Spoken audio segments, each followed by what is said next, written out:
This is Pet Life Radio. Let's talk pets.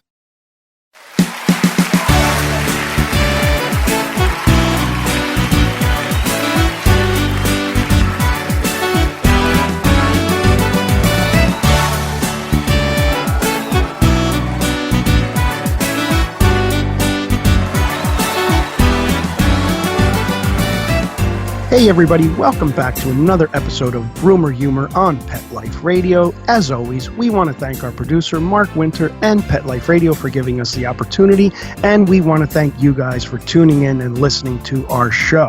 Guys, in this episode of Groomer Humor, we're going to be talking about grooming prices, what you should be paying or not be paying. We have that and our very funny comment segment coming up in this episode of Groomer Humor.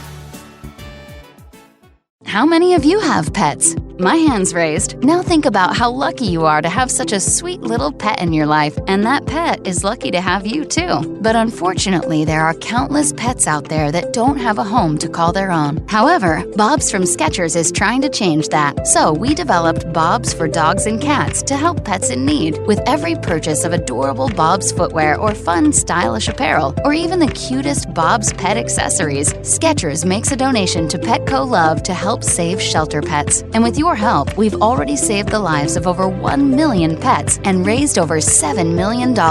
So while you're getting style and comfort with features like Skechers' famous memory foam cushioning, you're also helping to save an adorable pet in need and helping another lucky owner be connected with a future best friend and companion, because happiness is having a loving pet by your side. Find Bob's at a Skechers store, Skechers.com, select Petco locations, or wherever stylish footwear is sold. Let's Talk Pets on PetLifeRadio.com.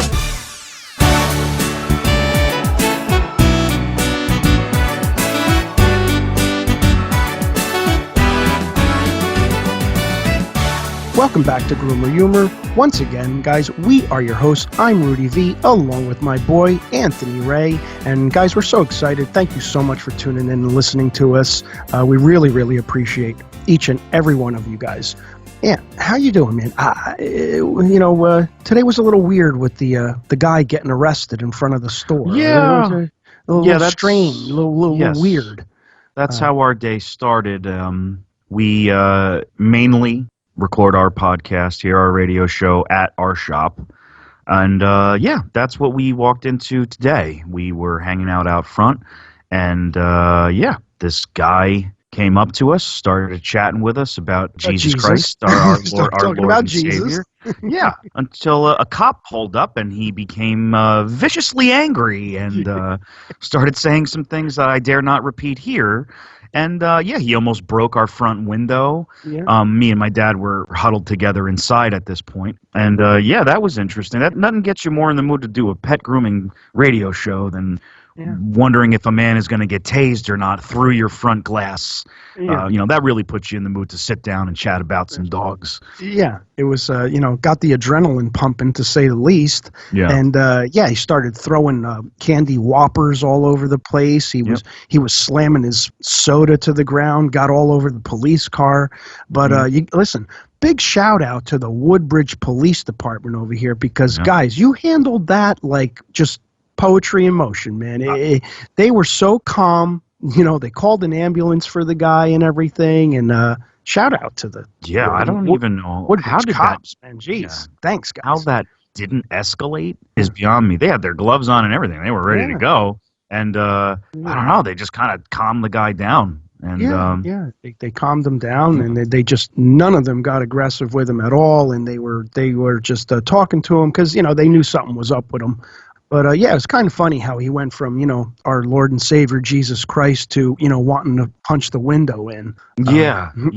He seemed so nice. I wonder what church he goes to. Yeah, right. The Church of Whopper, because, or what are they called? Whoppers, goobers, whatever?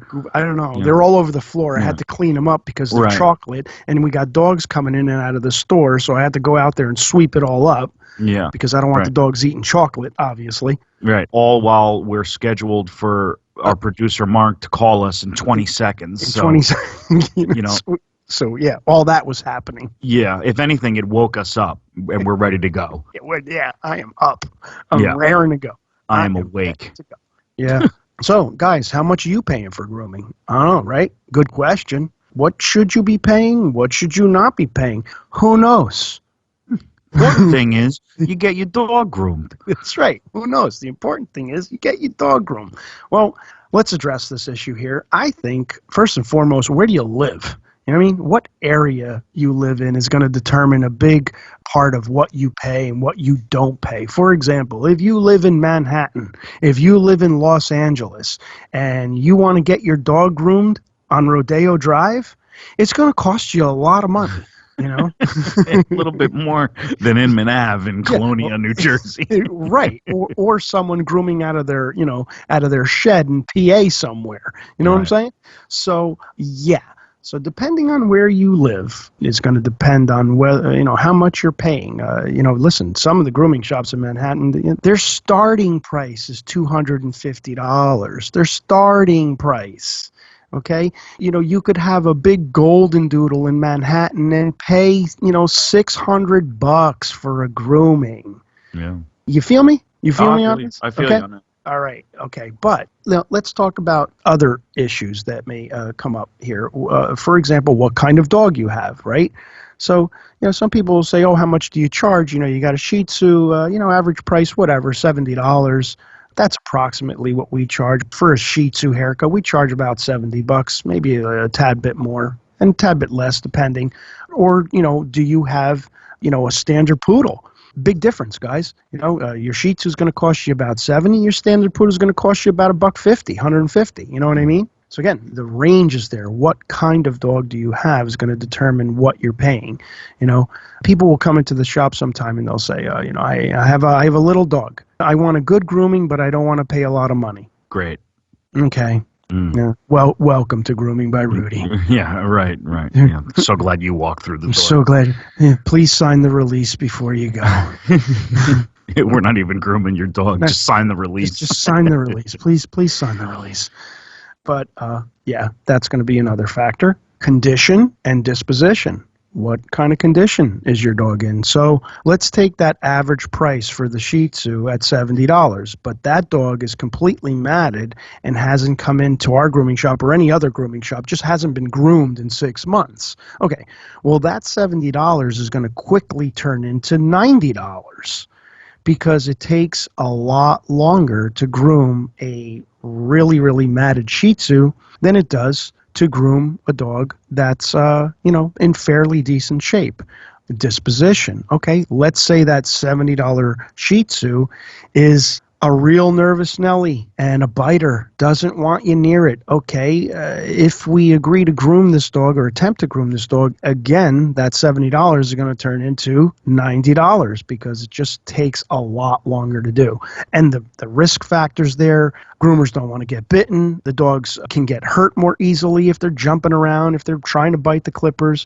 So there's really no set price. There's a lot of factors here. Yeah, and size is so important. When I think of standard poodles, for example, standard poodles are very commonly bought by households, and I honestly don't understand why, because the grooming involved alone, even if you're not looking for like the poodle head with the pom-pom feet and all of that, it's still going to cost you a lot of money just to shave that dog down whenever you bring it into the groomer. So that's a very high maintenance dog that I see in a lot of just like common households, that it would so much better serve them to get something like a lab or something a little bit lower maintenance. True this, but I think one of the main reasons why people purchase a standard poodle is because they're really, really good dogs. Yeah, that's true. They're very, very intelligent.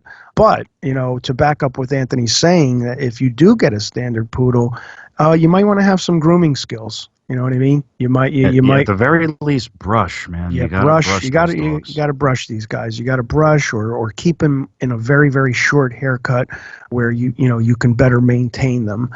Or listen, if you got the money and you want a nice standard poodle cut, you can get a really nice cut, but it's going to cost you, and you have to bring them in every month to maintain that cut. That's the thing. Like, I guess because poodles standards are like, that is grooming. That standard poodles are like the most rewarding, fancy haircut, tons of work. But it's like when you're done grooming a standard poodle with the mane and the feet and all that, it's the pinnacle of grooming. That's like the coolest grooming that you could do. Yeah, they look cool. They look so beautiful, but not a lot of people do it. A lot of people, like, they just kind of, let the dog grow out and then have the groomer shave it down, let the dog grow out, have the groomer shave it down. It's I kind of hope, just simply brushing and stuff, we can have more of those, like, poodles prancing down the street. We don't have them that much around here. I'm sure it's different, like you said earlier. I'm sure it's a lot different in, like, California or Manhattan, but... Yeah, especially now in the new age of Aquarius that we're in, people are just a lot more practical. People are being more practical because it just makes more sense. People are trying to save money now, and I mentioned Aquarius. Oh yeah, that's because all you Aquarians are the same. You're obsessed with yourself. That's right. No, you're not with yourself. You're obsessed with the fact that you're Aquarius. That's right. Yeah. In case I like to mention that in every show. Mm-hmm. Yeah. It's just important to me. Yeah. And I'm Sagittarius. Yeah. You're more like what? They all know this already. Whoever's been listening to us for more than 20 minutes. Yeah. They already know that you're Aquarius and I'm Sag. Yeah. Whoever listened to our last 3 shows knows this. Mm-hmm. And beyond that, whoever listened to our first 70 episodes knows that too. Knows it also. Yeah. So what's another factor here? Okay, another factor that might determine price is, does the groomer that you're bringing your dog to, does he have a storefront, or are they grooming at home, or are they a mobile groomer? Because that's going to determine a big deal too. Listen, if somebody has a storefront, they're more than likely paying a pretty hefty rent, and they're going to have to charge you more. That's the bottom line there, guys. If somebody has a storefront, you kind of have to take into consideration that they are paying a rent. They might be paying employees. There's a lot of expenses that someone who owns a dog grooming business like ourselves that people don't really consider. Blade sharpening, equipment, shampoo. Just a gallon of shampoo that we use costs $40. It's 1 gallon, and it doesn't. I mean, it goes a while, but it doesn't go that long. Especially if you have a very, very busy time, you're going through gallons fairly quickly. You got to buy them by the case. So dog groomers with storefronts are putting out a lot of money to keep their businesses open and functioning, as opposed to somebody who might be grooming at home who doesn't have an overhead. That person, maybe they can charge you $50, $40. Again, if they're living in like Pennsylvania or something like that, where, the cost of living is a lot less than even New Jersey, because New Jersey is a very expensive state to live in, you can expect to pay a lot less. But, what are you going to do? Drive your dog out to PA to get a dog grooming? Unless you live there, right? So, that's going to determine a lot. Or, again, and we talked about this, if you have a mobile dog grooming business where the cost of keeping a mobile dog grooming business open is even higher. Now you have to maintain this truck, and you can't do as many dogs because you're traveling from house to house. So again, that's going to factor in a much higher bill at the end of the grooming. So, some mobile groomers, they start at $80, $100. And again, listen, this is not a lot of money considering that you're getting a dog grooming. It really isn't. No, and a lot of misconceptions come from that. Dog grooming, no matter how you slice it, is incredibly important. So no matter what you're paying to get your dog groomed, it's not a lot of money. Because, not that it's not a lot of money, but you are getting something that is worthy of that money, because dog groomings are incredibly important. Right. Some of them are expensive. Like he's saying, depends on where you go. Mobile groomers, they spend a lot of money up top. It's a very front-loaded business to get into because you have to get the truck. Yeah. And no one's going to want to use you. Yeah, all that insurance, and you can't pull up in a hoopty, in a Chevy Z24 with a hose dangling out of the gas tank. You can't do that, So say, I'm the dog groomer. Right. Yeah. Hey, I'm dog groomer's here. Yeah. Yeah. Hey, you got one of those little kiddie pools? You got a little kiddie pool? I'll use that. You can't do that. So you got to remember, your mobile groomer just dropped $100K or $150K on a nice, good grooming mobile van or truck. Yeah. Right. Yeah, exactly. That's funny.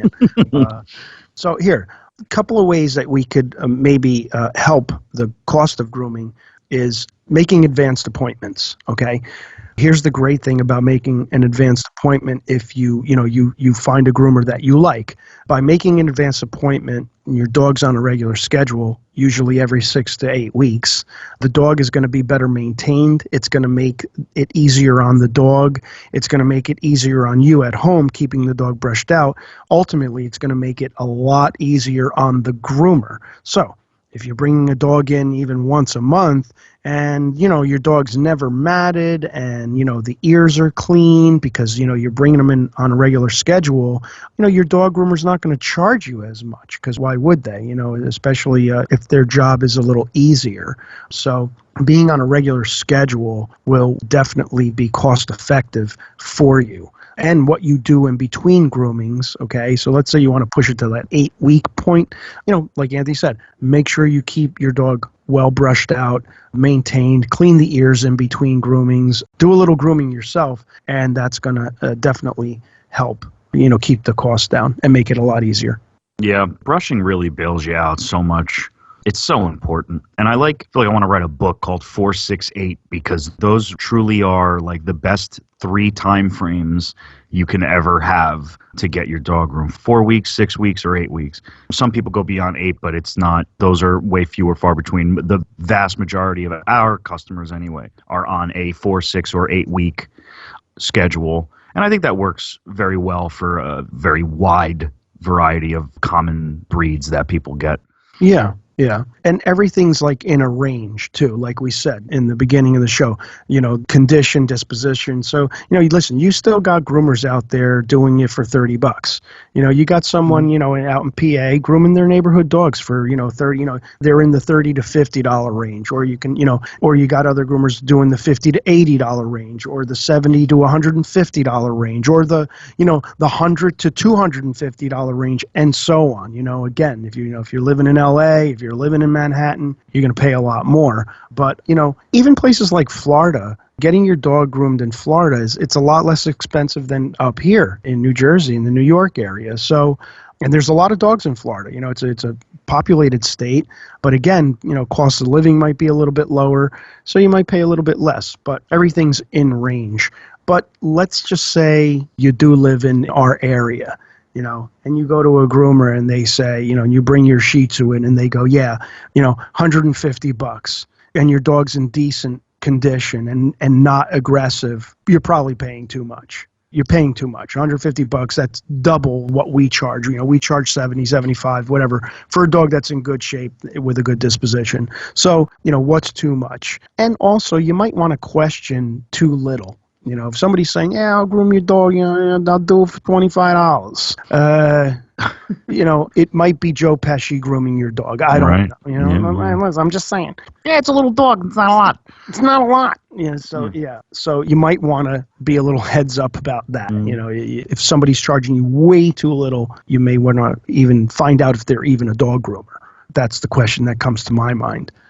What's helpful too for any groomers listening, and you do this all the time, Dad, it's not let's say a Shih Tzu does come through the door who is completely matted up, like really, really bad. It's going to, to the point where even though it's a Shih Tzu, it's going to be $100 or more. As the groomer, because not everybody, some pet owners, and I'm sure all you guys will agree, it's easy to be in denial. We see it all the time. It's not everybody is going to accept that you say your dog is very heavily matted, no matter how matted the dog is. So if you're a groomer, say you have a storefront and they drop off a really matted Shih Tzu to you, show them the mat. Let them feel it. Tell them where to feel, because mats are sometimes, if you're not a professional, you won't even know what a mat feels like if you never felt one before. That's the fur. And you do this all the time, Dad. Like when somebody is surprised to hear that the dog is matted, you'll show them where. You'll say, here, feel right here. Sure.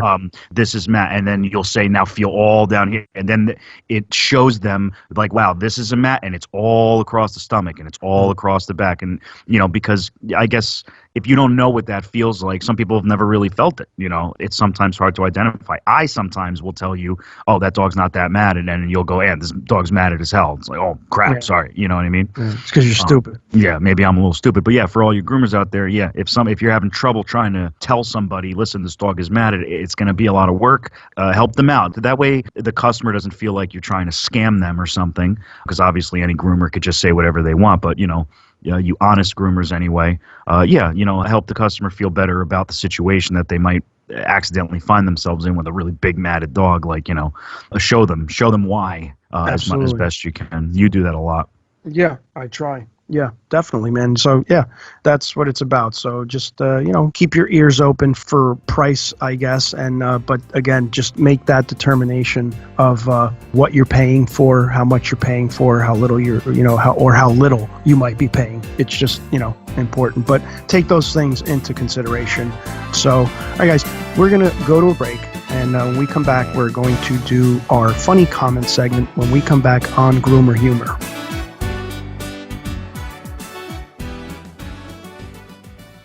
So, Dad, I got a question for you.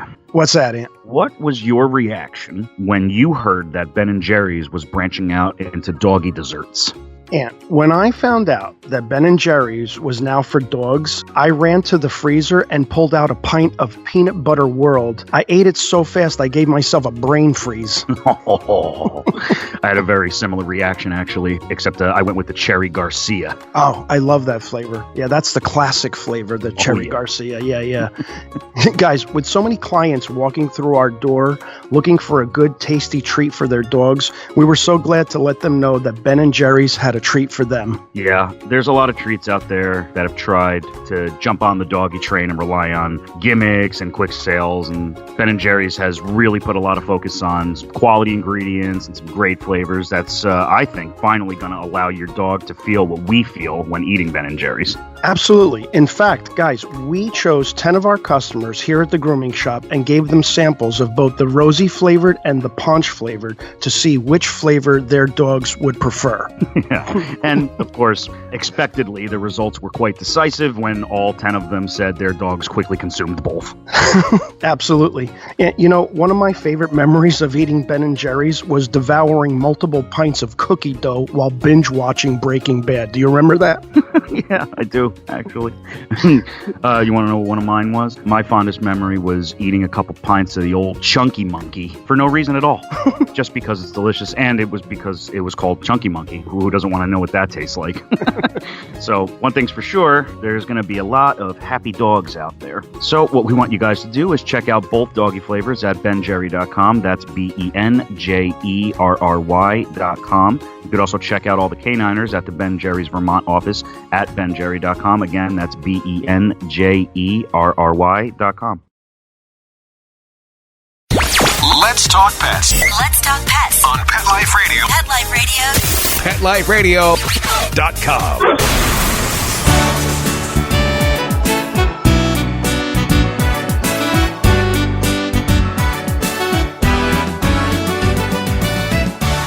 Welcome back to Groomer Humor on Pet Life Radio. We are your hosts, as always. I'm Anthony Ray, hanging out with my dad, Rudy V. We're talking about pricing. Lots of factors here, guys. Where you live, if your groomer has a storefront, if your groomer's doing it at home, if your groomer is mobile, what breed you have, the condition, the disposition.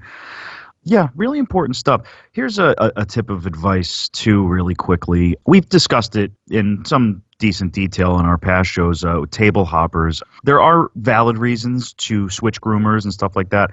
I don't recommend ever leaving your groomer, and I'm talking generally storefront groomer, because another groomer in your area can do it for $5 less. If your current groomer is successfully grooming your dog loves the groomer, says goodbye to it when you pick it up. We see that a lot. A lot of people will maybe come to us because we're $5 cheaper, or leave us because we're $5 more expensive.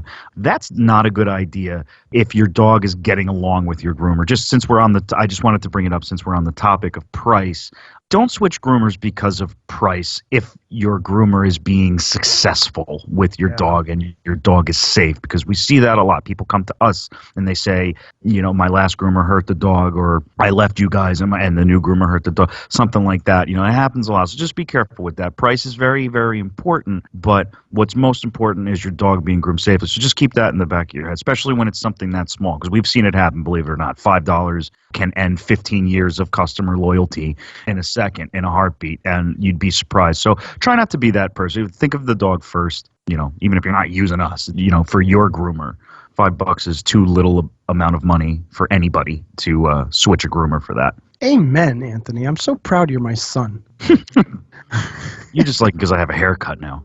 You look handsome. Oh, God. Okay. With that being said, guys, let's get into our funny comment segment. I'm a professional. This person said, I listened to your show, and I feel bad that you are suffering from crown balding hair loss. Oh, boy. And it has a little click on a link down below for me to click on.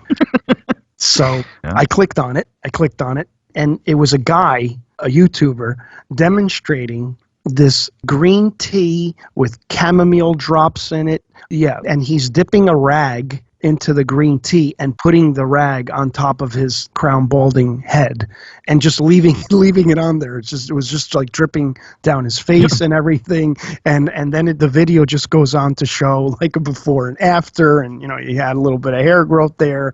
And don't think I didn't do it. So, so you're just walking around like at night with a green tea turban? Yeah, a little green tea turban. So I'm waiting on results though.